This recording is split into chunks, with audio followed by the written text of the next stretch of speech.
ఎక్కడొదినా 9 నెలలు ఇక్కడే ఉందా? ఇప్పుడు డెలివరీ అయ్యాక కూడా పుట్టింటికి వెళ్ళా.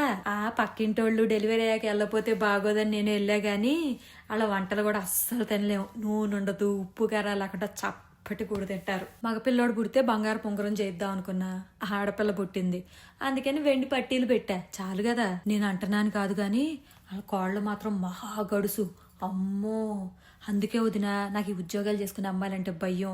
మనం ఎక్కడ పడతాం చెప్పి వీళ్ళతో. ఇంటికి వచ్చిన వాళ్ళు పిల్లని ఎత్తుకోవడానికి వెళ్తే కోవిడ్ అప్పుడు మనం చేతులు కడుక్కోవడానికి డెటాల్ వాడేవాళ్ళమా? అందరికీ అది ఇచ్చి చేతులు కడుక్కోమంటుంది వదిన. మనం పెంచలేదా పిల్లల్ని? మన పిల్లలు చిన్నప్పటి నుంచి మట్టిలో దొల్లి ఆడుకోలేదా? ఎంత బలంగా పెరిగారు. మనం ఎట్టాగే నాజుగ్గా పెంచామా? ఏంటో. నేను వదిన ఒక సంఖలో పిల్లోడిని ఎత్తుకుని ఇంకో చేత్తో ఇంటిల్లిపాదికి వీళ్ళ ఇంట్లో 10 మంది ఉండేవాళ్ళు వదిన. అందరికి 3 పూట్ల 4 కూరలు ఉండేదాన్ని. ఇప్పుడు ఏంట్రా అంటే వీళ్ళు మంచం దిగటానికే నొప్పులు పడుతున్నారు. ఇంకా మొగుడున్నాడంటే అప్పొప్పొప్పో, ఏదో ప్రపంచంలో ఈడి పెళ్ళం ఒక్కతే కడుపుతో ఉన్నట్టు, ఈడి పెళ్ళం ఒక్కతే పిల్లల్ని కన్నట్టు 24 గంటలు చుట్టూతో తిరుగుతూ ఉంటాడు.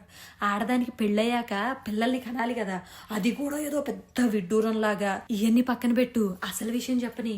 ఈ పిల్ల ఉద్యోగం చేస్తుంది కదా, ఆ కంపెనీ వాళ్ళు ఇప్పుడు 6 నెలలు సెలవులు ఇచ్చి 6 నెలలకి జీతం కూడా ఇస్తారంట.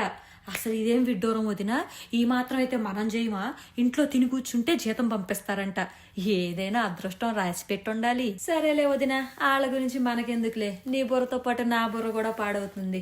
నాకు ఇంట్లో అసలుకే బోల్డ్ పని ఉంది, వెళ్ళొస్తా.